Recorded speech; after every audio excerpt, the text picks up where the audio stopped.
مسند احمد بن حنبل کی حدیث نمبر ہے 8743۔ سیدنا ابو ہریرہ رضی اللہ تعالیٰ عنہ بیان کرتے ہیں کہ نبی سرور عالم صلی اللہ علیہ وآلہ وبارک وسلم کو میں نے یہ فرماتے ہوئے سنا کہ آپ نے فرمایا ان اللہ عز وجل یقول، اللہ تعالیٰ عز وجل نے ارشاد فرمایا یا ابن آدم ان تعط الفضل فہو خیر لک، اے آدم کے بیٹے جو تیری ضرورت سے زائد ہے، جو تیرے استعمال سے زائد ہے، تیرے معاملات سے زائد ہے، اگر تو ان کو خرچ کرے تو تیرے لیے بہتر ہے۔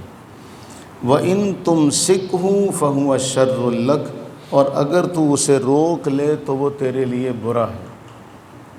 جو تیری ضرورت سے زائد ہے، تیرے معاملات سے زائد ہے، اس کو اللہ کے راستے میں اگر تو خرچ کرے تو تیرے لیے بہتر ہے، اگر تو روک لے تو تیرے لیے برا ہے۔ اور فرمایا وَابْدَأْ بِمَنْ تَعُولُ، اگر تو خرچ کرنا شروع کرے تو پہلے ان لوگوں سے خرچ کر جو تیرے قریبی ہیں۔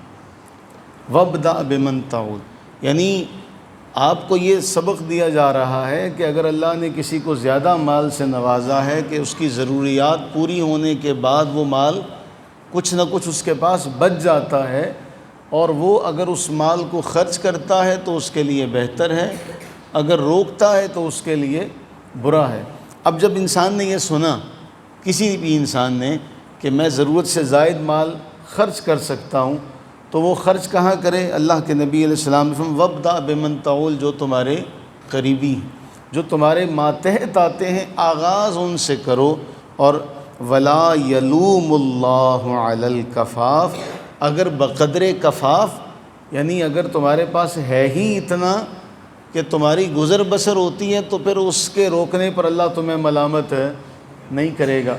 اللہ سے زیادہ بہتر کون جانتا۔ آخری جملہ حدیث کا ہے وَالْيَدُ الْعُلْيَا خَيْرٌ مِّن يَدِ السُّفْلَىٰ، کہ اوپر والا ہاتھ نیچے والے ہاتھ سے بہتر ہے۔ بہت سادہ سے لفظوں میں نبی سرور عالم صلی اللہ علیہ وسلم نے بیان فرمایا کہ اللہ نے اگر کسی کو مال دیا اور وہ مال اس کا خرچہ اخراجات سارا پورا کرنے کے بعد اس کے پاس کچھ بچ جاتا ہے تو اس بچے ہوئے میں سے اللہ کے راستے میں خرچ کرے۔ یہ بچا ہوا مال اللہ کے راستے میں خرچ کرنا اس کے لیے بہتر ہے۔ آپ تمام معاملات میں دیکھ لیں، حج کے بارے قرآن بڑا واضح طور پر بیان کرتا ہے کہ وَلِلَّهِ عَلَى النَّاسِ حِجُّ الْبَيْتِ مَنِ اسْتَطَاعَ إِلَيْهِ سَبِيلًا، کہ اللہ تعالیٰ کے لیے لوگوں پر اللہ کے گھر کا حج کرنا لازم ہے، لیکن کن لوگوں پر؟ مَنِ اسْتَطَاعَ إِلَيْهِ سَبِيلًا، جو صاحب استطاعت ہو۔ زکوٰۃ کی بات آئی تو وہاں بھی شریعت مطہرہ نے کیا حکم دیا کہ سال پورا گزر جائے، وہ مال کم ہی نہ ہوا ہو، تمہارے خرچے میں ہی نہ آیا ہو، اس مال پورا گزرنے کے بعد تم اس میں سے 2.5% دو۔ قربانی کے حوالے سے کیا فرمایا؟ صاحب استطاعت اگر ہے تو اس پر لازم ہے، اگر صاحب استطاعت نہیں ہے تو اس پر قربانی لازم۔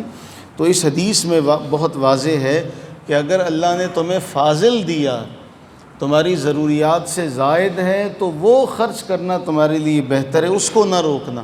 لیکن آغاز اس میں بھی کہاں سے کرنا؟ اپنے قریبیوں سے کرنا۔